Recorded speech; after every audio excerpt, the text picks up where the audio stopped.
ನಮಸ್ಕಾರ.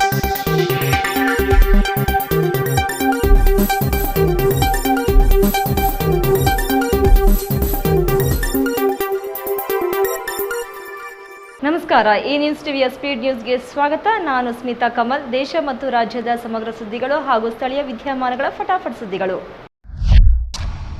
ಕೆಎಸ್ಆರ್ಟಿಸಿ ಹೊಸ ಬಸ್ ನಿಲ್ದಾಣದ ಪಾರ್ಕಿಂಗ್ ಸ್ಥಳದಲ್ಲಿ ಘಟನೆ ನಡೆದಿದ್ದು ವಾಹನ ಮಾಲೀಕರು ಪರಿಹಾರಕ್ಕಾಗಿ ಆಗ್ರಹಿಸಿದ್ದಾರೆ. ಬಳ್ಳಾರಿಯಲ್ಲಿ ಬಿರುಗಾಳಿ ಮಳೆಗೆ ಬೃಹತ್ ಮರ ಬಿದ್ದು 15ಕ್ಕೂ ಹೆಚ್ಚು ಬೈಕ್ಗಳು ಜಖಮಾಗಿರುವ ಘಟನೆ ಬಳ್ಳಾರಿ ನಗರದ ಕೆಎಸ್ಆರ್ಟಿಸಿ ಹೊಸ ಬಸ್ ನಿಲ್ದಾಣದ ಬಳಿ ನಡೆದಿದೆ. ಬಸ್ ನಿಲ್ದಾಣದ ಪಾರ್ಕಿಂಗ್ ಜಾಗದಲ್ಲಿ ಬೃಹತ್ ಮರ ಬಿದ್ದ ಪರಿಣಾಮ ಬೈಕ್ಗಳು ಜಖಮಗೊಂಡಿವೆ. ನಮ್ಮ ವಾಹನಗಳು ಸೇಫ್ ಆಗಿರಲಿ ಅಂತ ಪಾರ್ಕಿಂಗ್ ಮಾಡಿದ್ವು, ಆದರೆ ಮರ ಬಿದ್ದು ಬೈಕ್ಗಳಿಗೆ ಹಾನಿಯಾಗಿದೆ. ಹೀಗಾಗಿ ಪರಿಹಾರ ಕೊಡಿ ಅಂತ ವಾಹನ ಪಾರ್ಕಿಂಗ್ ಸ್ಥಳದ ಮ್ಯಾನೇಜರ್ನ ಬೈಕ್ಗಳ ಮಾಲೀಕರು ಆಗ್ರಹಿಸಿದ ಪ್ರಸಂಗ ಕೂಡ ನಡೆಯಿತು. ನೋಯ್ಡಾದಲ್ಲಿ ಗೂಳಿ ಮತ್ತು ಬೀದಿ ನಾಯಿ ನಡುವೆ ನಡೆದ ಕಾದಾಟದ ವೇಳೆ ಇಬ್ಬರು ಮಹಿಳೆಯರು ಗಾಯಗೊಂಡಿದ್ದಾರೆ. ಪ್ರಾಣಿಗಳು ಏಕಾಏಕಿ ಜನರ ಮೇಲೆ ಹಾರಿದ ಪರಿಣಾಮ ಈ ಘಟನೆ ನಡೆದಿದೆ. ನೋಯ್ಡಾದಲ್ಲಿ ಗೂಳಿ ಮತ್ತು ನಾಯಿ ನಡುವಿನ ಕಾದಾಟದಲ್ಲಿ ಇಬ್ಬರು ಮಹಿಳೆಯರು ಗಾಯಗೊಂಡಿರತಕ್ಕಂತ ಘಟನೆ ನಡೆದಿದೆ. ರಸ್ತೆಯಲ್ಲಿ ಗೂಳಿ ಮತ್ತು ಬೀದಿ ನಾಯಿ ನಡುವೆ ಕಾದಾಟ ನಡೆದಿದ್ದು, ಏಕಾಏಕಿ ಜನರು ಎದುರಿಗಿದ್ದಾರೆ ಅನ್ನೋದನ್ನ ನೋಡದೆ ಗೂಳಿ ಹಾರಿದೆ. ಅದರ ಹಿಂದೆ ನಾಯಿಯೂ ಕೂಡ ಮಹಿಳೆಯರ ಮೇಲೆ ಹಾರಿದ ಪರಿಣಾಮ ಇಬ್ಬರು ನೆಲಕ್ಕೆ ಬಿದ್ದಿದ್ದಾರೆ. ಉತ್ತರ ಪ್ರದೇಶದ ಶ್ಲಾಮಿಯಾದಲ್ಲಿ ಬುರ್ಕಾ ಧರಿಸಿದ ಮಹಿಳೆಯನ್ನು ಎಳೆದೊಯ್ದು ಹಲ್ಲೆ ನಡೆಸಿದ ಪ್ರಕರಣ ಬೆಳಕಿಗೆ ಬಂದಿದೆ.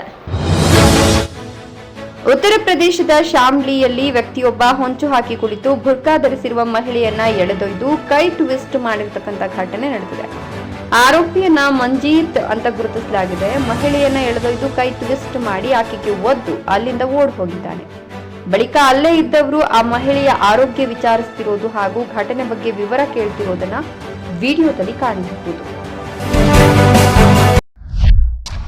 ಕೊಡಗು ಜಿಲ್ಲೆಯ ಕುಟ್ಟದಲ್ಲಿ ಹೋಮ್ ಸ್ಟೇಯಲ್ಲಿದ್ದ ವಿದೇಶಿ ಮಹಿಳೆಯ ಮೇಲೆ ಲೈಂಗಿಕ ದೌರ್ಜನ್ಯ ನಡೆದ ಪ್ರಕರಣದಲ್ಲಿ ಹೊಸ ಮಾಹಿತಿ ಬಹಿರಂಗವಾಗಿದೆ. ಕೊಡಗು ಜಿಲ್ಲೆಯ ಕುಟ್ಟ ಗ್ರಾಮದಲ್ಲಿರುವ ಹೋಮ್ ಸ್ಟೇಯಲ್ಲಿ ಅಮೆರಿಕ ಮೂಲದ ಮಹಿಳೆಯ ಮೇಲೆ ಲೈಂಗಿಕ ದೌರ್ಜನ್ಯ ಪ್ರಕರಣ ಸಂಬಂಧ ಸ್ಫೋಟಕ ಮಾಹಿತಿ ನೀಡಲಾಗಿದೆ. ಮಹಿಳೆಯ ಮೇಲೆ ಜಾರ್ಖಂಡ್ ಮೂಲದ ವೃಜೇಶ್ ಕುಮಾರ್ ಎಂಬಾತ ಅತ್ಯಾಚಾರ ನಡೆಸಿದ್ದು, ಘಟನೆಯನ್ನು ಮುಚ್ಚಾಕುವಂತಹ ಪ್ರಯತ್ನ ನಡೆಸಲಾಗಿತ್ತು.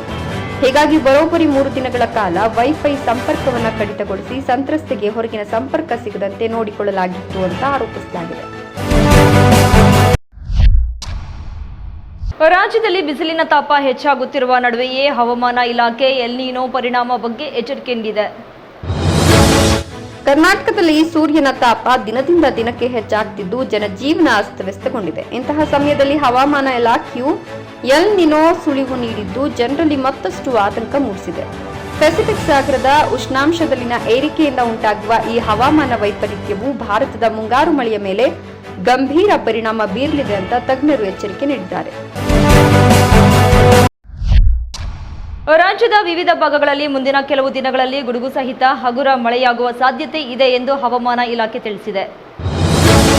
ರಾಜ್ಯದ ಬಹುತೇಕ ಭಾಗಗಳಲ್ಲಿ ಬಿಸಿಲ ಧಗೆ ಮುಂದುವರಿಯಲಿದ್ದು, ಸಂಜೆ ಅಥವಾ ರಾತ್ರಿ ವೇಳೆಗೆ ಕೆಲವು ಜಿಲ್ಲೆಗಳಲ್ಲಿ ಗುಡುಗು ಸಹಿತ ಮಳೆಯಾಗುವ ಲಕ್ಷಣಗಳಿವೆ. ದಕ್ಷಿಣ ಕನ್ನಡ ಮತ್ತು ಉಡುಪಿ ಜಿಲ್ಲೆಗಳಲ್ಲಿ ಏಪ್ರಿಲ್ 22 ಮತ್ತು 23ರಂದು ಅಲ್ಲಲ್ಲಿ ಗುಡುಗು ಸಹಿತ ಹಗುರ ಮಳೆಯಾಗುವ ಸಾಧ್ಯತೆ ಇದೆ. ಬೆಳಗಾವಿ, ಧಾರವಾಡ, ಹಾವೇರಿ, ಗದಗ ಮತ್ತು ವಿಜಯಪುರ ಜಿಲ್ಲೆಗಳಲ್ಲಿ ಏಪ್ರಿಲ್ 25ರವರೆಗೆ ಅಲ್ಲಲ್ಲಿ ಹಗುರ ಮಳೆಯಾಗುವ ಮುನ್ಸೂಚನೆ ಇದೆ. ರಾಜ್ಯದಲ್ಲಿ ಮಿನಿ ವ್ಯಾನ್ಗೆ ಲಾರಿ ಡಿಕ್ಕಿ ಹೊಡೆದ ಭೀಕರ ಅಪಘಾತ ಸಂಭವಿಸಿದೆ.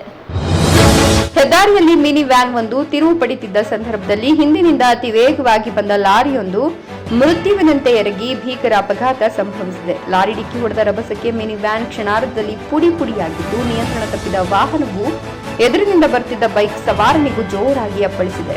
ಅಪಘಾತದ ತೀವ್ರತೆಗೆ ಪಿಕಪ್ ವ್ಯಾನ್ನಲ್ಲಿದ್ದ ವಸ್ತುಗಳು ರಸ್ತೆಯಾದ್ಯಂತ ಚೆಲ್ಲಾಪಿಲ್ಲಿಯಾಗಿ ಬಿದ್ದಿದ್ದು, ಬೈಕ್ ಸವಾರ ವಾಹನದ ಅಡಿಯಲ್ಲಿ ಸಿಕ್ಕಿರುವ ದೃಶ್ಯ ಎದೆ ನಡುಗಿಸುವಂತಿದೆ.